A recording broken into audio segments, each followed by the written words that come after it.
Do you think democracy can really hold this many differences? That's going to be the test, isn't it?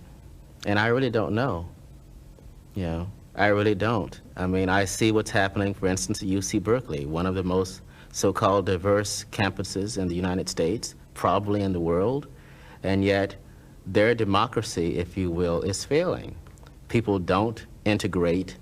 They don't negotiate difference in any way. They hold off in their little units of sameness, of separateness, whether it's black or Asian or gay or, you know, they hold off.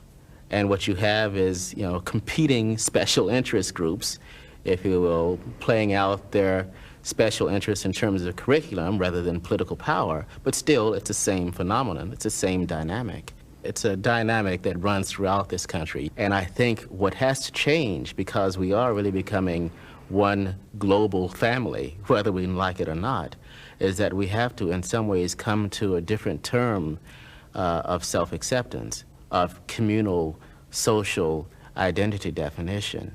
And until we do, we'll continue to have all these struggles, and we'll continue to manifest our inability to integrate ourselves as a global people, as humanity, in vicious struggles, in vicious conflicts, and continue to displace, to distort, you know, to call people Hitlers or saints, you know, or the privileged, the select, or the damned. You know, we'll continue to sort of use this kind of rhetoric that in many ways reflects our own inability again to accept ourselves. It means a new myth of ourselves? I think what we're about doing is in many ways creating a mythology, but a mythology in the sense of a way of integrating and seeing the world in ourselves.